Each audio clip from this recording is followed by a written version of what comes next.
آقا کی ثناخوانی دراصل عبادت ہے، ہم نعت کی صورت میں قرآن سناتے ہیں۔ تو اللہ کریم ہمیں مرتے وقت تک، بلکہ مرتے وقت تک نہیں، قبر میں بھی نبی پاک کی گن گانے والا بنا دے، قبر میں بھی مصطفیٰ کے گیت گاتے جائیں گے انشاءاللہ۔ درود پاک پڑھنے کے بے شمار فضائل و برکات ہیں۔ کعبے کے بدر الدجا، طیبہ کے شمس الضحیٰ صلی اللہ تعالی علیہ وسلم کا فرمان عالی شان ہے کہ تم اپنی مجلسوں کو مجھ پر درود پاک پڑھ کر آراستہ کیا کرو کہ تمہارا مجھ پر درود پاک پڑھنا کل بروز قیامت تمہارے لیے نور ہوگا۔ ہم سب چاہتے ہیں کہ قیامت کے دن نور مل جائے، روشنی ہوگی تو سارے کام ٹھیک ہو جائیں گے انشاءاللہ۔ تو درود پاک کو اپنی زندگی کا معمول بنائیے۔ آئیے مل کر محبت کے ساتھ بآواز بلند درود پاک پڑھیں۔ صلو علی الحبیب صلی اللہ تعالی علی محمد صلی اللہ علیہ وسلم۔ آج کا جو موضوع ہے میرا، زندگی میں ہم چاہتے ہیں کہ ہم بہترین لوگوں میں شامل ہو جائیں، بیسٹ لوگوں میں میرا شمار ہو، مگر یہ کون طے کرے گا، ڈیسائیڈ کرے گا کہ کون بیسٹ ہے، کون بہترین ہے؟ سبحان اللہ، یہ میں اور آپ فیصلہ نہیں کر پائیں گے۔ فیصلہ اسی کا مانا جائے گا جس کو اللہ نے سب سے بہترین بنایا ہے۔ سارے اچھوں سے اچھا سمجھیے جسے، ہے اس اچھے سے اچھا ہمارا نبی، خلق سے اولیاء اور اولیاء سے رسول اور رسولوں سے اعلیٰ ہمارا نبی۔ نبی پاک علیہ الصلوۃ والسلام نے ایک حدیث میں نہیں، کئی احادیث میں بہترین لوگوں کی کیٹیگریز بیان کی، ان کے طبقات بیان کی کہ تم میں بہترین وہ ہے، بیسٹ امنگسٹ یو، تم میں بہترین وہ ہے۔ اس طرح کی کئی حدیثیں ہیں۔ اور سبحان اللہ، اللہ تعالیٰ دعوت اسلامی کے شعبہ مکتبۃ المدینہ المدینۃ العلمیہ کو سلامت رکھے۔ میں مشورہ بھی دوں گا، ایک کتاب پوری انہوں نے جمع کر لی وہ ساری حدیثیں، اور اس کا نام ہی رکھ دیا بہتر کون۔ یہ بڑی کمال کی کتاب ہے، میں اسی سے ایک دو حدیثیں بیان آج کر پاؤں گا۔ تو یہ کتاب حاصل کر لیں جو مجھے سوشل میڈیا پر بھی سن رہے ہیں، کہ آپ چاہتے تو ہیں کہ بہتر بن جائیں، مگر بہتر ہے کون؟ اور نبی پاک علیہ الصلوۃ والسلام نے کس کو کہا کون ہے بہترین؟ تو یہ اسی کتاب سے میں انشاءاللہ ایک دو حدیثیں آپ کو سناتا ہوں، اور پھر انشاءاللہ زندگی میں موقع ملا تو میری نیت ہے، آج میرا ایک اور جگہ بھی بیان ہے، تو جو سوشل میڈیا پر مجھے سن رہے ہیں اگر کنٹینیو کریں گے تو ہم اسی ٹاپک کو اگلے بیان میں بھی کنٹینیو کریں گے۔ نبی پاک علیہ الصلوۃ والسلام فرماتے ہیں، خیارکم من اطعم الطعام ورد السلام۔ آقا فرماتے تم سب میں بہتر وہ ہے جو کھانا کھلائے اور سلام کا جواب دے۔ یہ بہترین کاموں میں سے ایک کام ہے۔ حضرت علامہ عبد الرؤف مناوی رحمۃ اللہ تعالی علیہ اس حدیث پاک کے تحت فرماتے ہیں، کھانا کھلانا بھائیوں، پڑوسیوں اور غرباء اور مساکین سب کو شامل ہے، یعنی اپنے بھائیوں کو بھی کوئی کھلائے، پڑوسیوں کو بھی کھلائے، غریبوں کو بھی کھلائے، یہ اس حدیث کی اس بہترین لوگوں کی گویا کیٹیگری میں شامل ہو جاتا ہے۔ اللہ تبارک و تعالیٰ نے قرآن پاک میں جنتیوں کے اوصاف بیان کیے، ٹھیک ہے؟ سورہ دہر کی آیت نمبر 8 میں جہاں جنتیوں کا ذکر ہے کہ جنتی لوگ کیسے ہوں گے، تو اس میں اللہ تعالیٰ فرماتا ہے وَيُطْعِمُونَ الطَّعَامَ عَلَىٰ حُبِّهِ مِسْكِينًا وَيَتِيمًا وَأَسِيرًا۔ ترجمہ، اور کھانا کھلاتے ہیں اس کی محبت پر، اللہ کی محبت پر، کس کو؟ مسکین اور یتیم اور اسیر کو۔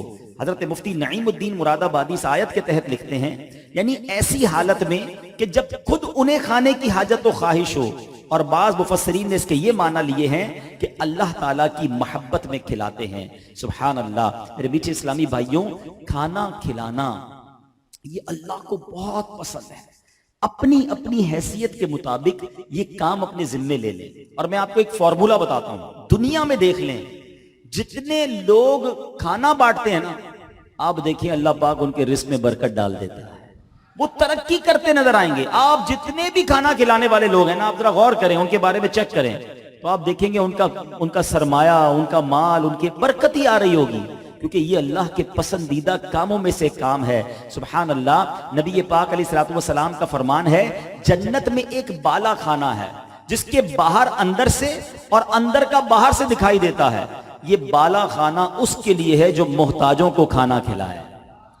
اور یہ آپ نبی پاک کی سیرت میں دیکھیں، جو صحابہ اکرام آتے، اصحاب صفہ کو کھانا کھلاتے، اور لوگ آتے، حالانکہ تھوڑا ہوتا تھا، نبی پاک انہیں کھانا کھلاتے. اور آپ نے دیکھا ہوگا کئی معجزات نبی پاک کے کھانے سے متعلق ہیں کہ ایک بکری ہوتی تھی 1000 آدمی کھا لیتے تھے، تھوڑی کھجوریں ہوتی تھی پورا کنبہ کھا لیتا. تو نبی پاک سب میں تقسیم فرماتے. پھر یہی ماشاءاللہ وصف جو ہے آپ کو اہل بیت میں نظر آئے گا، حسنین کریمین میں نظر آئے گا، خاتون جنت میں نظر آئے گا، پھر صحابہ کرام میں نظر آئے گا. سارے صحابہ کھانا کھلانے کا جو عمل ہے نا، یہ بڑا نیکی کا کام، اپنے اپنے حصے کا تھوڑا تھوڑا یہ کام ضرور کرتے رہا کریں. ایک بزرگ کے بارے میں آتا ہے، ان کا نام تھا حضرت سیدنا عبید اللہ بن عباس. کچھ لوگوں نے پلان کیا کہ ان کی ذرا تھوڑی سی نام خراب کر دیں محلے میں، ان کا نقصان کرنے کے لیے انہوں نے لوگوں سرداروں کے پاس جا کر کہا کہ کل سیدنا ابن عباس نے آپ سب کو ناشتے پر دعوت دی ہے. سرداروں کو جا کے کہہ دیا. صبح گئے، ان کا پورا گھر بھر گیا. ان کو نہیں پتا، ان کو بغیر بتائے ان کے گھر کی دعوت پورے محلے میں، پورے علاقے میں سرداروں کو جا کے دے دی کہ آپ کی حضرت ابن عباس نے دعوت کی. پورا گھر بھر گیا. جب معلوم ہوا کہ یہ لوگ کیوں آئے ہیں تو کہا حضرت ان کو تو یہ کہا گیا ہے کہ آپ کے گھر پہ ناشتے کی دعوت ہے. آپ نے کہا اچھا. تو کچھ خادموں کو لگایا کہ جلدی سے پھل فروٹ لے آؤ، اور باقی لوگوں کو لگایا کہ کھانا بناؤ. پہلے پھل پیش کیے، اب جیسے ہی پھل وہ کھا رہے تھے تھوڑی دیر بعد کھانا آ گیا دسترخوان پہ، سب کو کھانا کھلایا. اس کے بعد کہا کہ کیا ایسا نہیں ہو سکتا کہ آپ روزانہ میرے گھر آ کے ناشتہ کیا کریں؟ ایک دن بغیر دعوت کے آئے ہیں. اب کہتے ہیں ایسا نہیں ہو سکتا کہ اب روزی آ جائے کرے اور روزی میرے گھر ناشتے کی دعوت ہو. اب انہوں نے روزانہ لنگر شروع کر دیا کہ روزانہ آیا کریں اور میرے گھر آ کے کھانا کھایا کریں. سبحان اللہ، یہ ہے ہمارے بزرگوں کا طریقہ. تو میرے میٹھے اسلامی بھائیوں، لوگوں کو کھانا کھلانا. سنو نبی پاک کی ایک اور حدیث، حضرت سیدنا عبداللہ بن سلام رضی اللہ تعالیٰ کو پہلے کلام ان کا فرمان سنیں. وہ فرماتے ہیں کہ پہلی بات جو میں نے رسول پاک علیہ الصلوۃ والسلام سے سنی وہ یہ تھی، اے لوگوں سلام کو عام کرو، محتاجوں کو کھانا کھلاؤ، اور رات کو جب لوگ سو رہے ہوں نماز پڑھا کرو. اب یہ 3 کام بتائے، پھر آگے کیا فرمایا؟ سلامتی کے ساتھ جنت میں داخل ہو جاؤ گے. یہ جنت کا روڈ میپ ہے. کھانا کھلانا، سلام کو عام کرنا، اور رات جب لوگ سو رہے ہوں تو نماز پڑھنا، یعنی تہجد کی نماز. تو یہ 3 کام پکڑ لیجئے. سلام کو عام کرنا بھی بڑا اہم کام ہے، مگر انفارچونیٹلی بدقسمتی سے آج لوگ سلام بھول گئے ہیں. کیا حال ہے بھائی؟ اور سناؤ کیا حال ہے؟ کدھر جا رہے ہو؟ ارے سلام کریں، پہلے سلام پھر کلام. اچھا سلام بھی کرتے تو جواب نہیں دیتا کوئی، حالانکہ جواب واجب ہو جاتا ہے، لیکن سلام کی عادت نہیں. جو چاہتا ہے نا وہ عاجزی اختیار کرے، اس کے دل سے تکبر نکل جائے. روایتوں کا مضمون ہے کہ جو چاہتا ہے وہ تکبر سے بری ہو جائے، وہ ہر آنے جانے، جس کو جانے نہ جانے اس کو بھی سلام کرے. سب کو سلام کیا کرو، جانتے نہیں جانتے سلام، السلام علیکم، السلام علیکم، السلام. آپ اپنی عادت بنائیں کہ میں پہلے سلام میں پہل کروں گا، کیونکہ روایتوں کا مضمون ہے 100 رحمتیں نازل ہوتی ہیں، 90 اسے ملتی ہیں جو سلام میں پہل کرتا ہے. اب شیطان کیا ڈال دیتا ہے دل میں بڑی عمر کا، میں بچوں کو سلام کروں، میں پیسے والا میں غریبوں کو سلام کروں، میں سیٹھ میں ملازم کو سلام کروں، میں کیوں کروں؟ یہ مجھے کریں. بتائیے پھر تکبر کس کھیت کی مولی کا نام ہے؟ تکبر ہی تو ہے کہ آپ یہ سمجھتے ہیں کہ میں بڑا ہوں یہ چھوٹا ہے یہ سلام کرے. نہیں، سرور کائنات میرے آقا علیہ الصلوۃ والسلام کا یہ انداز تھا کہ کیا کوئی صحابی آتا، بچے بھی آتے، میرے آقا سلام میں پہل فرمایا کرتا. سارے نبی پاک کے امتی ہیں نا، غلام ہیں، مگر نبی پاک سب کو سلام میں پہل کریں. اور آج امتی کہے میں سلام کیوں کروں، میں تو جانتا ہی نہیں اس کو، میں کیوں سلام کروں؟ نہیں، سب کو سلام کریں. یہ بہت پیاری سنت ہے.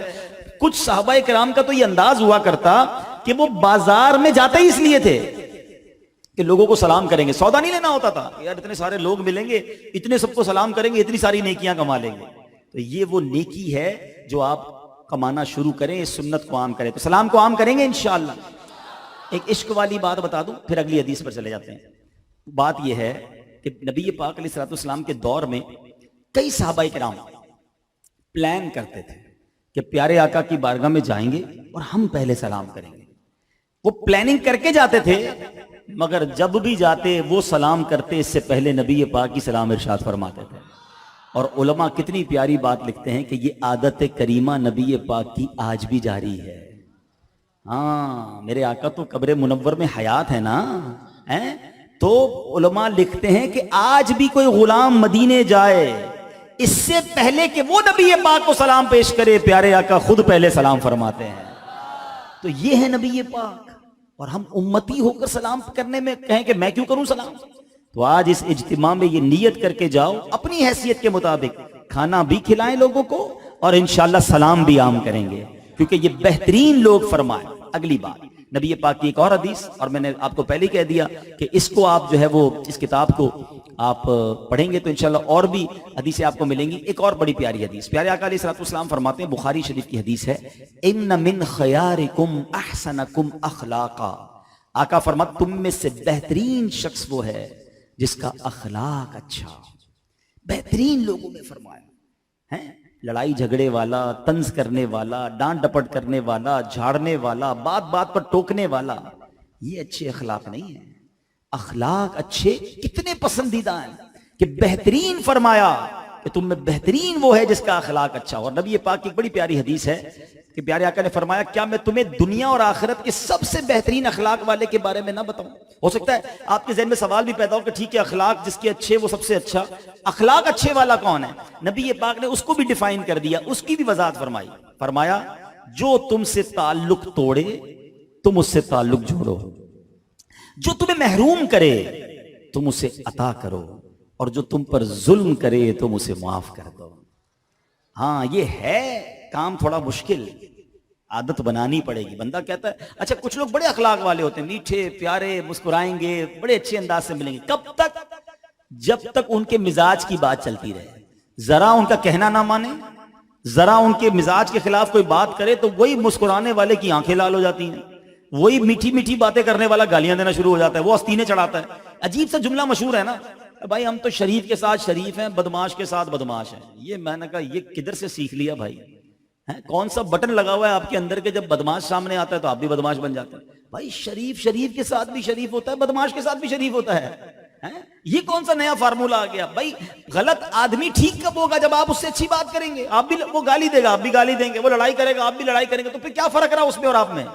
فرق تو یہ ہے سلام اس پر کہ جس نے گالیاں سن کر دعائیں دی، سلام اس پر کہ جس نے خون کے پیاسوں کو کبائیں دی۔ ایک طرف تو کہتے ہیں میں نبی پاک کا غلام ہوں، اور پیارے آقا علیہ الصلوۃ والسلام کی سیرت پر عمل کرنے کے لیے کوئی تیار نہیں ہے، ہر بندہ ریڈی ٹو فائٹ ہے۔ ادھر کوئی مزاج کے خلاف بات ہوئی، بندہ کہتا میں بتاتا ہوں کون ہوں، اور واقعی وہ بتاتا ہے کون ہے، جب وہ کرتا ہے نا عمل تو پتہ چل جاتا ہے وہ کون ہے۔ اللہ کے بندوں پسندیدہ بہترین وہ ہے جس کے اخلاق اچھے ہیں، لڑائی جھگڑا نہیں کرتا شریف آدمی، اخلاق والا گالیاں نہیں نکالتا، اخلاق والا کسی کا دل نہیں توڑتا، اچھے اخلاق والا کسی پر طنز نہیں کرتا۔ خدا را اپنے اخلاق، ہمارے کئی گھروں میں لڑائی جھگڑے ختم ہو جائیں اگر ہمارے اخلاق اچھے ہو جائیں، ہماری دوستیاں ختم ہو جائیں۔ مسجد کے اندر آ کے لڑ رہے ہوتے ہیں، جس کے اخلاق برے ہیں نا وہ باہر بھی گڑبڑ کر رہا ہوتا ہے، مسجد میں بھی لڑ رہا ہوتا ہے۔ اللہ کے بندو اللہ کے گھر کو تو چھوڑ دو۔ تو پلیز اس حدیث پاک کو بیان کرنے کا مقصد یہ ہے کہ اچھے اخلاق، اور ایک بہت پیاری حدیث ہے، نبی پاک علیہ الصلوۃ والسلام نے فرمایا کیا میں تم میں سے بہترین کی خبر نہ دوں؟ صحابہ کرام نے عرض کی کیوں نہیں؟ تو فرمایا تم میں بہتر وہ ہے جن کی عمریں دراز ہوں اور اخلاق اچھے ہیں۔ اللہ سے لمبی عمر مانگو مگر نیکیوں والی مانگو، کیونکہ جس کی گناہوں والی زندگی ہے اس کی تو لمبی زندگی زیادہ مار پڑے گی اسے، لیکن جو نیکیوں والی زندگی گزار رہا ہے، اخلاق والی زندگی گزار رہا ہے، اس کے لیے لمبی عمر بڑی اچھی ہے۔ دو بھائیوں کے بارے میں آتا ہے کہ نبی پاک علیہ الصلوۃ والسلام کی بارگاہ میں ایک شخص آیا اور کہا کہ حضور دو بھائی تھے، ایک بھائی جہاد میں شریک ہوا اور لڑتے لڑتے شہید ہو گیا، دوسرا بھائی 1-1.5 سال مزید زندہ رہا پھر اس کا انتقال ہوا، مگر دونوں میں سے جنت میں جاتے ہوئے میں نے دوسرے بھائی کو دیکھا۔ شہید تو بڑا رتبہ ہے نا، تو نبی پاک علیہ الصلوۃ والسلام نے بڑا پیارا جواب دیا جو خلاصہ ہے، فرمایا کیا یہ 1 سال تک مزید نمازیں نہیں پڑھتا رہا؟ اس نے 1 سال میں مزید روزے بھی رکھے رمضان کے، ذکر و اذکار بھی، یعنی اور نیکی، عمر بڑی ہوئی، 1-1.5 سال زیادہ ملا تو یہ 1-1.5 سال نیکیاں کرتا رہا، تو ان نیکیوں کی وجہ سے یہ شہید سے پہلے جنت میں چلا گیا۔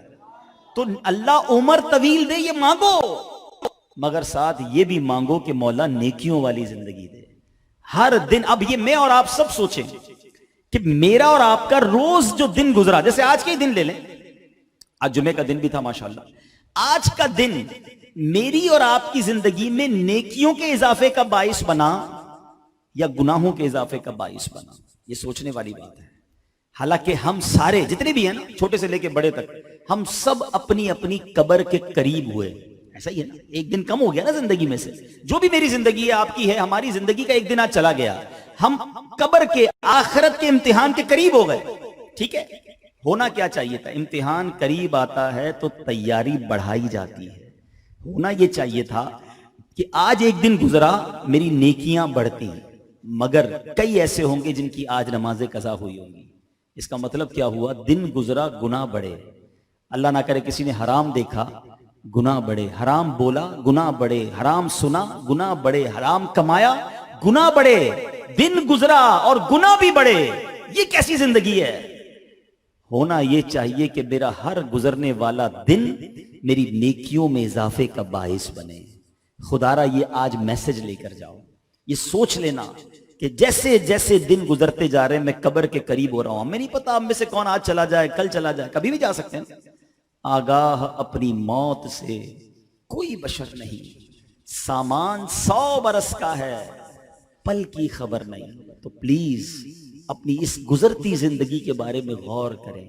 اللہ کرے کہ اللہ ایسی زندگی دے دے کہ ہر گزرنے والا دن میرے درجے بڑھا رہا ہو، میں اللہ کے قریب ہو رہا ہوں، معرفت الہی بڑھتی رہے، عشق رسول بڑھتا رہے، جنت میں درجے بڑھ رہے ہوں. پھر زندگی کا مزہ ہے نا. وہ زندگی کس کام کی کہ ایک دن گزرا اور اللہ اور ناراض ہو گیا، میں نے اللہ کی نافرمانی والا ایک اور کام کر لیا، نمازیں اور قضا ہو گئی. سوچے وہ بندہ کبھی ایسا کاروبار کرتے دیکھا کسی کو کہ وہ دکان کھولے اور کہ یار روز 5,000 کا نقصان کر رہا ہوں، آج دن گزرا 5,000 ختم، دوسرا دن گزرا بندہ بولے پاگل ہو گئے ہو، بند کرو دکان بھائی، روز نقصان. ایسا کاروبار کوئی نہیں کرتا، مگر ہم زندگی ایسے ہی چلا رہے ہیں. بتاؤ نا، ہر گزرنے والا دن ہمیں اللہ سے دور کر رہا ہے. معاذ اللہ گناہوں میں اضافہ ہو رہا ہے. بچے بیٹھے، اسٹوڈنٹ بیٹھے، ہمارا دنیا میں امتحان آنے والا ہو، 10-15 دن رہ گئے ہوں، بچے کو نیند نہیں آتی، رات رات بھر جاگ رہے ہوتے ہیں. امتحان 2 دن باقی ہو تو اور تیاری، جتنا امتحان قریب اتنی تیاری. ارے اللہ کے بندو، ہر گزرنے والا دن ہم قبر کے امتحان سے قریب ہو رہے، کب کریں گے تیاری؟ پتا تھوڑی ہمیں کہ کب چلے جائیں گے. موبائل فون پہ میسج آتا ہے کہ بھائی بیلنس ختم ہو گیا ڈلوا لو. زندگی میں میسج نہیں آئے گا کہ زندگی ختم ہو گئی ہے توبہ کر لو، 2 دن رہ گئے نماز پڑھ لو، 3 دن رہ گئے قرآن پڑھ لو، کان پکڑو اللہ سے معافی مانگو، جانے والے ہو. نہیں، ہم میں سے کسی کو نہیں پتا چلتا اور بندہ دنیا سے چلا جاتا ہے. ہو سکتا ہے آج کسی کی آخری رات ہو. اللہ سے دعا کرتے ہیں اللہ جب تک زندہ رکھیو نیکیوں والی سنتوں والی زندگی دینا، مگر اس کے لیے ہمیں بھی تو کچھ کرنا ہوگا نا. تو آج نیت کر لیں کہ آج کے بعد ہماری کوئی نماز قضا نہیں ہوگی، آج کے بعد ہم نبی پاک کی سنتوں پر عمل کریں گے. تو اگر انشاءاللہ، اور بڑا پیارا مجھے پیغام بھی آ گیا کہ لیاقت آباد کابینہ سے 4 اکتوبر یعنی پرسوں بروز اتوار 12 دن کا مدنی قافلہ، اور سبحان اللہ جا کدھر رہا ہے؟ بابا فرید کے شہر. آئے ہائے، پاک پتن شریف جا رہا ہے. آباد رہے تیرا پاک پتن. تو وہاں حاضری بھی ہو جائے گی، اللہ کے ولی کی بارگاہ میں حاضری بھی ہو جائے گی. تو یہ بیسٹ طریقہ ہے آخرت کی تیاری کا کہ یار ابھی تک تو نہ جانے کتنے گناہ کر لیے، یہ 12 دن میں شاید اللہ راضی ہو جائے، میری تقدیر بدل جائے، میں نیک بن جاؤں. تو مشورہ دوں گا، جیسا موضوع ویسی پرچی آ گئی کہ اگر اپنی زندگی کو، ہر گزرنے والے دن کو نیکیوں میں گزارنا ہے، یہ 12 دن کا قافلہ آپ کے لیے بہت بہترین موقع ہے. تو نیت کر لیں انشاءاللہ کہ 12 دن کے مدنی قافلے میں سفر کریں گے انشاءاللہ. ہے کوئی نیت کرنے والا؟ اے اللہ جو آج نیت کرتا ہے اور سفر کر جائے، اسی سال اسے مدینہ بھی دکھا دے، عمرہ اور حج بھی عطا فرما دے. نیت کر لو انشاءاللہ. اللہ پاک آپ کو سلامت رکھے.